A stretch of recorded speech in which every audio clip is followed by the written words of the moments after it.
Psalm 53 verse 2, God looks down from heaven upon the children of men to see if there are any who are wise, who seek after God. It's a funny word, God. I don't know, I form it in the back of my throat and throw it out there and it resonates in your eardrums, sound waves, and you register whatever. I don't know. Everybody's got different conceptions. But you can say it in all kinds of different language. Greek, theos. Hebrew, Elohim. Okay? Latin, deus. What's Spanish? Deus. Deus. Yeah. Deus. All right. Any others? Gott in German, isn't that right? Japanese. It's a kami in Japanese. Kami in Japanese, okay. But the concept of a divine being, it's not as easy as you might think over the history of the human race. There's different conceptions of it. We want to be very clear when we talk about God. What we mean is a transcendent God. In other words, he's not part of the universe. And we're not part of this being. So we want to make a radical distinction between creation and the creator, who is completely transcendent. He doesn't need us. We're not part of God. It's not just, I know we're all fascinated with the one. The human race has been fascinated with the one. College guys smoking pot in their dorm rooms, you know. Dude, man, you know what I think? Like, everything is like one. And like, we're all part of it, you know? Like, God is everywhere. You know, I don't know. Those are nice thoughts that human beings have been thinking those thoughts for a long time. We call it monism. It's like, one big amoeba. And it's all God. The universe is God, and we're part of God, or whatever. I don't know. Pantheism, monism. These types of mixing and mingling, no. God is completely separate, different, other, transcendent, not like us. Totally separate, different type of being. Uncreated being. That's the most radical distinction you can make between types of beings. A created being and an uncreated being who is necessary, who cannot not exist, who just is. Get all kind of philosophical terminology. His essence is his existence. Yeah, that doesn't do it for you. Yeah. You know, when we hear people talk about energies and force, you know, like Star Wars, you're just like, nah, can't talk to a force or energies. You know, It's too impersonal. It doesn't make any sense. a person is the highest form of being. Yeah. The greatest distinction you can make amongst types of beings, metaphysically, is created and uncreated. That's the greatest distinction you could possibly make. After that, it's person and non-person. There's such a gulf, a chasm between those two things. It's such an awesome thing to be a person, to have what we have gives us such unimaginable dignity, to have this self-consciousness, this freedom, self-directed identity. We are an I, we can relate to a thou, you know, we can relate to God. We have a voice, we have language. We can address God. We're like the spokespersons on behalf of the whole physical cosmos, the priests of creation. It's just so awesome what we are. Anything less than that in our conception of God is somehow less than personal. It's like we're superior to some force, energies. And people, they drag all kinds of baggage into that word God. That's the problem. It's got a lot of baggage. So people have hang-ups. Maybe from somebody that pushed religion on them a lot, too much, or whatever. A bad experience with somebody at a mall who accosted them coming out with their Levi's and said, you know, are you saved, and got in their face, and whatever. I don't know. You know, all kinds of things can dilute the image, you know. Pictorial images in our mind that are really weak. Caricatures, you know. that we've just seen all our lives, and we naturally form this concept. We think of God.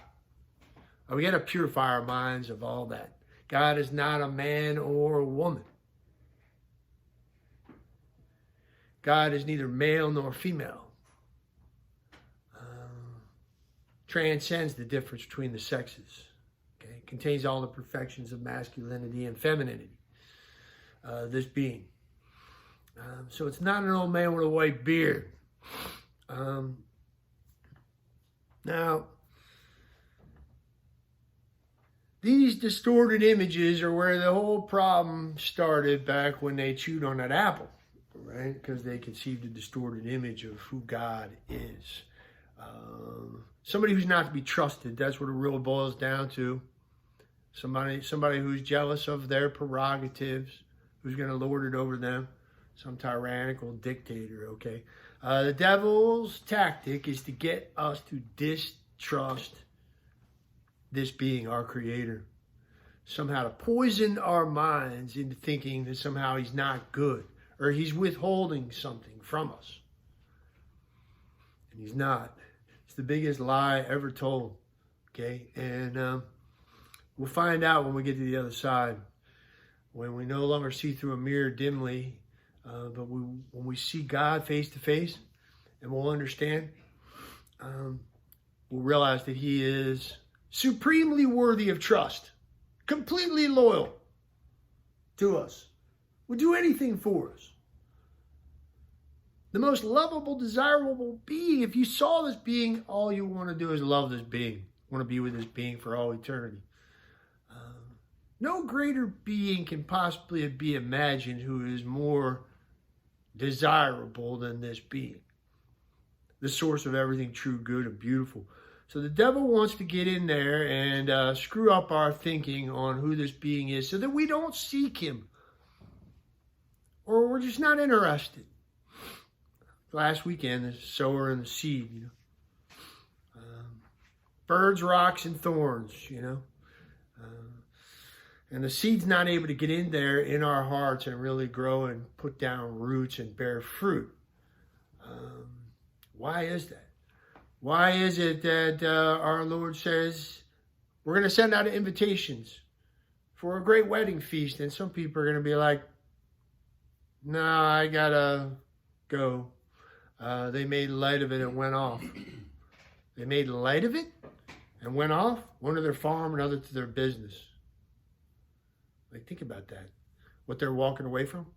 The supreme folly of the human race. What God is offering us, eternal bliss with the source of everything true, good, and beautiful. We're literally nobility. We have majesty. We are made in the image and likeness of the King of Kings. We're literally royalty. Any single one of us is worth more than the entire physical universe and everything in it in God's eyes. None of us has an expiration date on our soul, okay? Supreme value in God's eyes. All he wants to do is love on us. I got a cat out there. It's a black cat. I'm rehabilitating this cat. It's, lives in a hole in the back wall of the Laurel Boys and Girls Club and hangs around the cemetery, this black cat. All right? That may creep some people out. It doesn't creep me out. I wear black. All right? And so anyway, this cat, was emotionally deprived, we might say. And the bookkeeper and I, we've been loving on this cat for a while. It's taken me 3 years. It took me 4 months to pet it. I had to crawl across the deck. Pet it real briefly and got the heck out of there before I got swatted. Now, 3 years of patient effort daily with this cat. Such a great feeling of accomplishment. Now this cat comes every night. All you got to do is go out the back steps and go. Comes running. Lays down. Plops down for its nightly rub down. So I got to give it tires me out. I finally just have to stop. All right, so the cat is being rehabilitated by our patient, loving efforts. You know, it's like a little kid in some third world hermitage, or not hermitage, orphanage, that's never been, doesn't know human contact, doesn't know human touch, you know, and they're just starving for attention. They don't even know how. This cat was kind of like that a little bit, and it feels good to love on this cat. But to me, it's a paradigm of salvation history. It's like ultimately, oh my goodness, all God wants to do is love on us. That's what he made us for. He is going to love on us for all eternity. We're going to be enveloped in this love. So what happens when we die? Ask people who've died and have come back. Okay, what do they describe over and over and over? A warm, loving light. Coming into the presence of this being and being enveloped in love that they can actually feel. Heard a Vietnam vet describe it that way. He was shot in the jungle, shot up. His helicopter was shot down, and he died under a bush in the jungles of Vietnam. And he had a chip on his shoulder against God. You know, conceived a distorted image of this tyrant who wasn't to be trusted, and who was mean and vengeful and whatever. So he had dismissed God, sent his invitation to the wedding feast back, and well, he suddenly finds himself dying under a bush halfway around the world. Next thing you know, he's standing next to his body looking at his head, and he's like, I'm not supposed to be able to see my head. His soul left his body. I've listened to countless of these and read books on the subject, so increasing number of these things are happening more and more and more, but they've been happening since dawn of time. I mean, Plato writes about it in his Republic back in the 4th century BC. Okay, so look, they're called near-death experiences. This guy encountered God, and it completely supplanted his notion of who God was. He wasn't mean and vengeful. He said it felt like soaking in a warm tub. When you feel the warm water, that's how he described it. He could feel the love of God penetrating him. When you hear enough people say that who've had near-death experiences, you know, you're like, well, that does corroborate what we believe as Christians and what Scripture says about God, that he's love and God is light. Both statements made of God in the Scriptures. And that seems to be what corroborated by the experience of countless people who've died, whose soul has left their body, and who've encountered this being. And words can't describe what they experience, but that's God. He just wants to love on us. And he exists whether we think he does or not. Doesn't change the fact that he exists. Heard another guy, a priest, who had a near-death experience when he was like 20. He was doing drugs in Florida, and he was selling his blood to make a couple extra bucks to get something to eat or to buy some more drugs. And he was totally strung out in some rock band, whatever, and and he went into some kind of shock. He did it too many times, I guess, and he died. And what he describes of God is just incredible. Came back completely transformed by the experience of the love of God. And one thing I remember him saying is, he had declared himself an atheist, you know, as a teenager, and I'm an atheist. You know, he was just an angry young guy. His parents divorced, and he was mad at the world and everything. Got into heavy metal music and drugs and everything that comes along with all that. And then, you know, he got on the other side, and there's no more doubt. There's no more room for doubt. It's completely self-evident to all the souls he was with that God exists, is no longer subject to doubt. You're no longer seeing dimly through a mirror. It's completely self-evident to you. There's no denying it anymore, okay, the existence of God at that point. And it kind of struck him even on the other side, thinking to himself, wow, it doesn't matter what I believed before, it doesn't change the reality that God exists. So we can say you don't exist, you don't exist, you don't exist. Someday somebody's going to peel our hands off, and we're going to have to see this being. We're going to have to encounter this being one day. That should be what we're living for and towards. So to form a proper image of who this being is and how supremely desirable this being is. That if we saw this being, it would drive us insane, mad, crazy with love for this being. Literally would.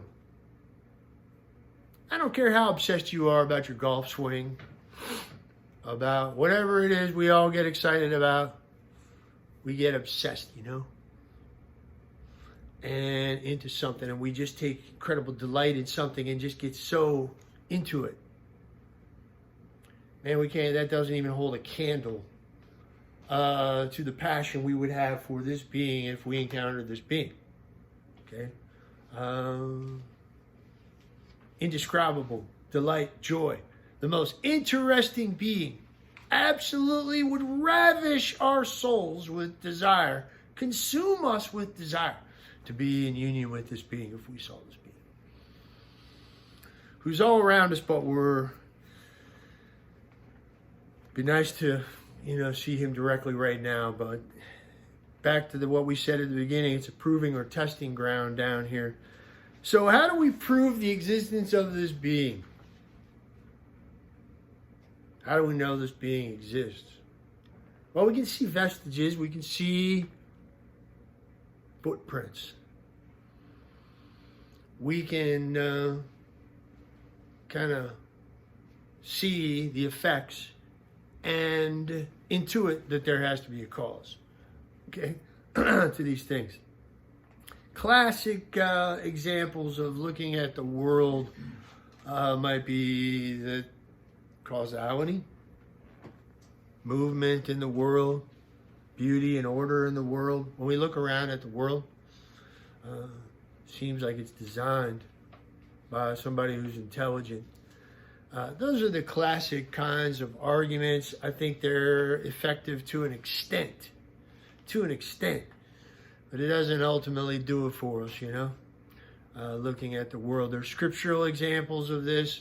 Paul, Book of Wisdom, and Paul in the New Testament, we can see through the things that have been made that point to their Creator, okay? But, that doesn't put us into a relationship with this being. It's still a bit abstract for us. So I'm going to move on from there. And before I get to before I move on too far from that, I do want to talk about scientific discoveries, okay, that corroborate these things that we believe in modern times. Some people might say, we don't need, there's no place for God anymore in our scientific world. When scientific studies seem to be pointing more and more and more to the existence of God. How could I say such a thing? Well, until the 20th century, the beginning of the 20th century, in the 20s, 30s, okay, the Big Bang was first put forward. And then when it was absolutely proved, okay, by Hubble out there in California, look, it saw the redshift of galaxies moving away from us. And it's indisputable proof of a theory that a priest, Father George Lemaitre, a Belgian physicist, came up with this notion of a primeval egg or atom or something, and that's the origin of the universe had a beginning point. And it was laughed at by other physicists who called it the Big Bang, pejoratively made fun of it, his theory. But then Edwin Hubble discovered with his telescope that Belgian priest was right on the money. Even Einstein didn't believe him. Einstein had to go out there for himself to California. There's a famous picture, you can look it up. Just go to YouTube or go to Google Images and type Hubble and Einstein, pick, telescope, and you'll see Einstein looking through the telescope and Edwin Hubble standing there with his pipe. And Einstein looked and saw the redshift, which is a clear indicator that things moving away from it. Everything's moving. The universe is expanding, so all we got to do is rewind the clock. It's 13.8 billion years old, give or take a plus or minus 100 million years or something. Okay, so that's an astounding fact, folks. Up to that point, most people believe in an eternal, universe that we lived in, just was here, always here. And that's not true. Now we know that's not true. Major affirmation, and that's why they rejected Father Lemaitre, because they thought he was being influenced by his Catholic beliefs, namely the book of Genesis. But turns out now it's settled science that the universe had a starting point. That is an astounding fact, folks. We take it for granted growing up in this age where that's settled science, but it was not always so. What happened before the cosmos existed? That's huge. How do we account for this problem of the beginning, that there's a beginning? Not only that, but that beginning is so finely tuned, so dialed in. So the 4 fundamental laws of, what do you call it again? Whatever, the 4 fundamental laws of physics or whatever. Thermodynamics, are like gravity and strong nuclear force. I say these things, I don't know what they mean. But anyway, there's 4 fundamental laws, I know that much, that govern the universe, the physical cosmos. And they are so dialed in. One of them, I forget which one, scientists that have studied this are just absolutely flabbergasted. But I mean, if we tweaked even one of those physical laws, a 50th, so you have to put a dot, a period, or what do you call that? Decimal point. 49 zeros and a 1. Okay? 49 zeros and a 1.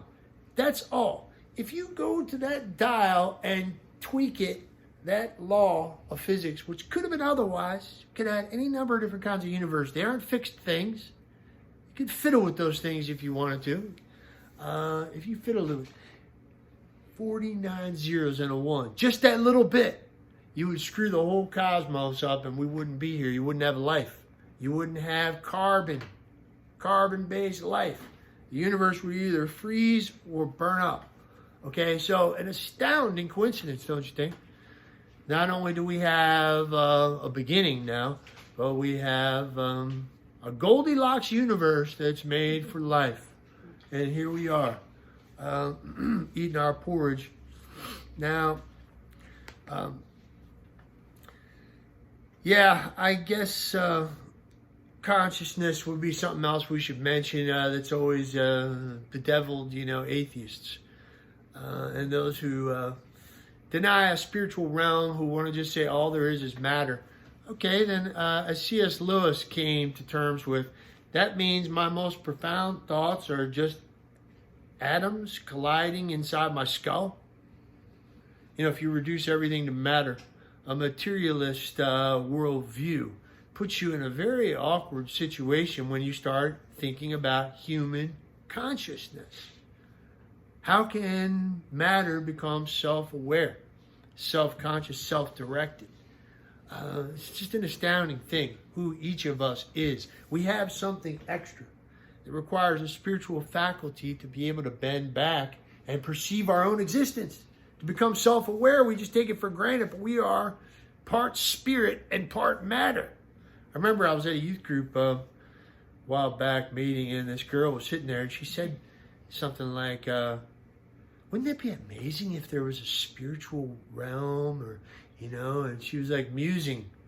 And I'm on the other side of the room looking at her like, I'm like, the only reason you can even say that or think that right now is because you're using a spiritual faculty, that will not die, that is incorruptible, It's immortal. It has no expiration date. When we die, it leaves our body. All right. Awesome thing to contemplate. Human consciousness is a great mystery. So I would say the beginning of the cosmos, particularly how fine-tuned it is, the origin of life, which defies explanation, lightning bolts and aliens seeded the earth and whatever kind of far-fetched notions, how life originated is a great mystery too. And the arrival on the scene of human consciousness, relatively short period of time ago, beings that became self-conscious, self-aware. These are astounding facts, which I would argue corroborate the existence of God and seem to point to meaning and purpose for our lives down here and who we are, what we're doing down here, okay? Now, let's look at ourselves. We have desires is another way you could see the existence of God, perhaps. Things in ourselves. We can look at the world around us, but we can also look into our own hearts and see that we have desires. The word desire, desidera, it comes from the stars. Sidera, stars. We look out at the stars. When the stars make you drool like a pasta fazool, that's amore. Okay, stars, are very evocative to us. And there's associated with human longing and desire from the stars. Cool, huh? God put those desires there. We have a God-shaped hole in our heart. We're made for this being. Nothing's going to do it down here for us, folks. Sorry to disappoint. I don't care. You become a scratch golfer, you want scratch -1. We're just never, nothing. We're so restless, irritable, and discontent down here. We wind up at the end of our life like Solomon, who was like, all is vanity. Vanity of vanities, all is vanity. And striving after the wind. To satisfy ourselves with any created good. Just nothing does it for us. So frustrating. So I guess we can either just become cynical and jaded and bitter about the whole thing and just do our best to get as much out of this life as we can and much pleasure and enjoyment, try to lead a good life, ultimately dissatisfied though, and die. And I guess that's the attitude of most people, amounts to really Epicureanism, like ancient Greek philosophy of just leading a good life. And there's no life after death. It was a very materialistic view of reality of the cosmos. All there is just matter. So we try to lead a good life and don't worry about death. Don't fear death because there is nothing after that. You just evaporate, dissolve, and that's it. It's over. That's how most people live their lives down here. But if we look into our hearts, if we get really honest, we desire these things, perfect love, and we want safety. We want to be home. We want a place where we can be totally safe. We want to be safe forever. We want perfect happiness with those whom we love forever. We want to know that.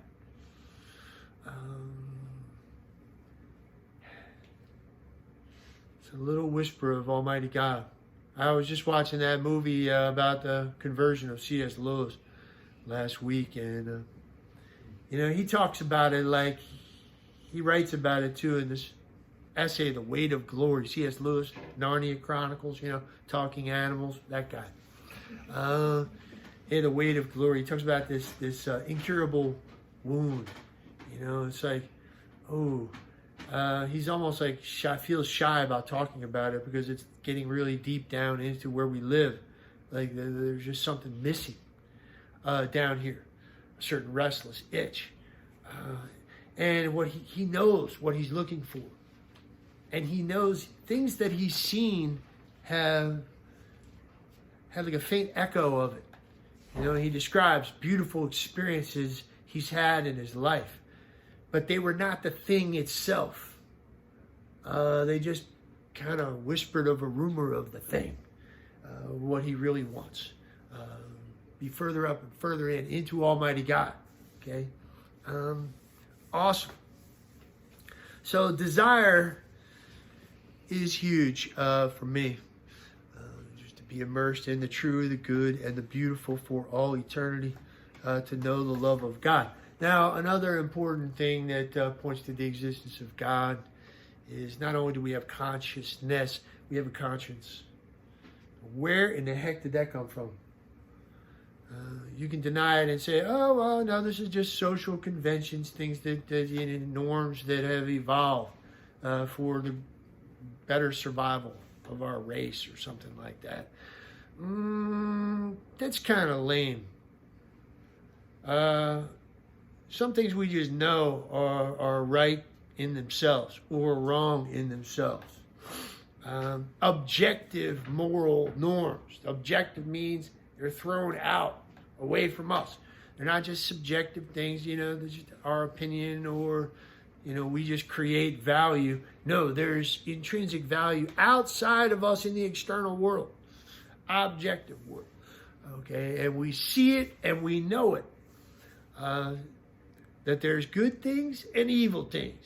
Good and evil. The virtues are good, the vices are evil. The conscience is an amazing thing. It's very difficult. We can suppress it, but we can never entirely suppress it. I don't care if you're a psychopath.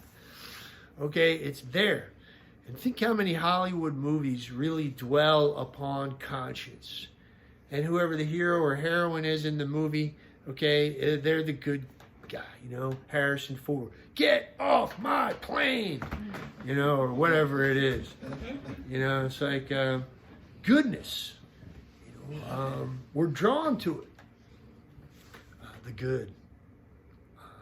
It's God ultimately that we're longing for. The good, capital G for Plato, 4th century philosopher again. Just incredible though, explosion of his heart upwards. I mean, he's just like a rocket ship. He just wants to ascend, into God. Believed in this transmigration of our soul into this being.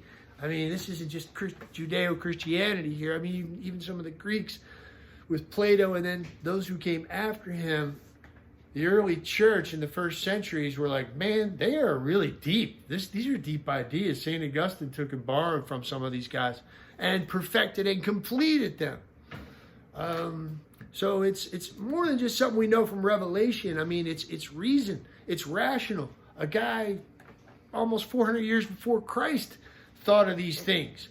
And guys who came after him, who were not Christians, thought of these things and knew that they had these desires and that there was a good outside of them that was their end, their telos, their final cause, okay? The thing that where the whole thing's going, where it's meant to go. The good, capital G, is drawing them like a magnetic force, okay? And they long to just be enveloped in this being. These aren't Christians, so it's fascinating to think about that. With pure reason, human beings have arrived at this very conclusion. All right, so conscience. Now history, moving on to history, can make some powerful arguments for the existence of God from history. All right, it's my belief that the Son of God walked around down here 2,000 years ago. A carpenter from Nazareth in Galilee came down here and he was the Son of God, equal with God the Father. That's an astounding claim, folks. We take that for granted. I'm telling you, that's an amazing thing. What if you were from Mars and you heard that for the first time? Oh my gosh. That the Son of God came down here, the divine Logos, shared the glory of the Father before the foundation of the world. One with the Father. The Father and I are one. Can you imagine? That guy came down here as one of us who walked around and then died sacrificial death for the whole human race to solve the problem of sin, death, and the devil definitively. Okay? total self-offering, self-gift, and that it was miraculously prepared for by prophecies and prefigurements in such an elegant manner. I'm just daily astounded by it because it's like my passion to study it. The plan of God in salvation history. Okay, so I believe that is the center of human history, the coming into this world of the Son of God. Is salvation for the whole human race. That's God's plan, and was always his plan from the beginning, okay? So it was very carefully prepared for. And I believe it happened. I believe he rose from the dead. Strong evidence for that. I made some videos about that if anyone wants to look at them. But there's tons of videos out there, books that have been written on this, but it's absolutely amazing. The astounding evidence for the resurrection is amazing. I wish I could go through it all, but I can't. But it's historically highly probable that the carpenter from Nazareth in Galilee got up and walked out of his own tomb, or went right through the dang stone. He didn't even have to push the stone away. He just went out. Okay? That's a fact, folks, in my view. That really happened. And I'm putting all my eggs in that basket. Put the thing around my neck, tongue depressor in there, my collar. Okay? I'm hanging everything on this. I'm betting everything on this. I am convinced that this is true. I'm not just brainwashed. Well, you're just saying that because that's how you were. I got a brother who's a nominal Buddhist. I'm not even sure what. I got a sister who's left the church, became an evangelical Christian, thought I was part of the whore of Babylon, the Catholic Church, and then she left that, and now I don't think she's really anything kind of new agey. I'm not really sure. She's on a journey. Okay, I love this particular brother and sister I'm very close with, and but look, I've consciously, deliberately, intentionally set myself on this course. I believe I was called to be that man's disciple and to follow him and be configured to him as a priest. Okay? And I do all these things as a Catholic priest, pour water on babies and absolve people of their sins and take bread and wine up to a table-looking thing, lay hands on sick people and put oil on them. All the stuff I do, I just do it because the Son of God, I believe that God was the Son of God, and he told us to do these things. It's the only reason I do it. I don't believe any of this is man-made. I think this whole thing was orchestrated by God, contrived by God. It's not a human invention. Our Catholic faith. We were visited by the Son of God. Almost gives me chills thinking about it. The human race was visited, received a divine visitation from the Son of God, through whom all things were created. The Word of God, capital W, came down here as part of the plan of God. All right, so the historical reality of Christianity, its spread, growth, and development in the world. How do you account for that? What did they hope to gain? Why did they experience privation and adversity, these apostles, and go out and testify at ground zero, chronologically and geographically, right in the heart, the eye of the storm? After their leader had been violently put to death, they began preaching a resurrection, something that they had a hard time believing. They were incredulous about. And why would they make something like that up that was going to be hard to swallow for both Jews and Greeks? Greeks didn't believe in a resurrection of the body, and Jews had no expectation of a resurrected Messiah. Okay? Why would they do that? They had a notion, maybe some of the Jews had a notion of a resurrection of the dead at the end of time, at the final judgment, but not of something like this before the end. It was unexpected. A bunch of fishermen made this stuff up. All right, look, it's so far-fetched to me why they would suffer adversities and privations for a hoax. There's no way to deny the historical factuality, the facticity of Christianity. It is just an astounding explosion on the face of the earth. Something happened. It is the event, capital E, that is still echoing in this world. It is the ultimate Big Bang, the coming of the Son of God into this world, and then his death and resurrection. It's not just one event amongst many and one person among many, some great moral teacher. No, this is the Son of God. The one. Equal to God the Father. The image of God came down here and did this for us. This is true. This is true. I was watching that thing last week with C.S. Lewis, and he's a materialist at first. You know, he lost his faith at 14 years old, and he became an atheist, and then he a materialist, and there's nothing but matter, there's no spirit, no spiritual realm at all. And he held that view until he got out of Oxford, and then he was teaching in his first assignment, and he started meeting some Christian guys, some of his colleagues, one of whom was J.R.R. Tolkien, who wrote the Lord of the Rings, The Hobbit, and all that stuff. Okay, he's a Catholic guy, and they were on a walk. They were walking along. And C.S. Lewis had just recently begrudgingly became a theist. He believed that God was spirit, that there was a God. And this was really hard for him. Not in the Christian God, not in the Judeo-Christian God, okay, just generic spirit. And that was a big step.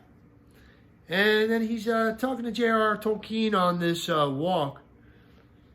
And he's like, I'm really struggling with the incarnation, with this whole Jesus business, it sounds like a myth. And Tolkien says to him, you love myths, C.S. Lewis studied myth. And he was a literary scholar, philosopher.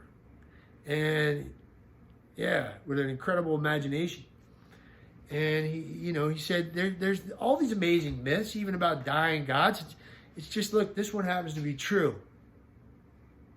And C.S. Lewis stops and he describes this. This is what actually happened. All these leaves fell at that moment. Tolkien walked ahead and he was just stupefied, just standing there on the path. And the wind was blowing and all these leaves were falling all around him. And it's very well done in the movie. He's just struck with that watershed moment. That just blew up in his mind. The simple fact, this is true. Sounds like a fairy tale or something. It's a fairy tale that's actually true. That this whole thing is true is just awesome. Every day I try to take that into my peanut brain. This thing is true, what I'm doing. Being a disciple of this guy. All right, now,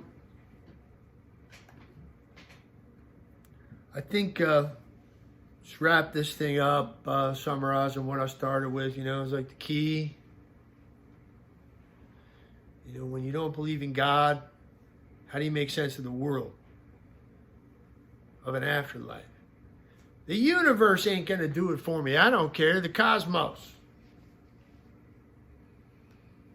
A wife's not going to do it for me either. How come you guys can't get married? You priests can't get married?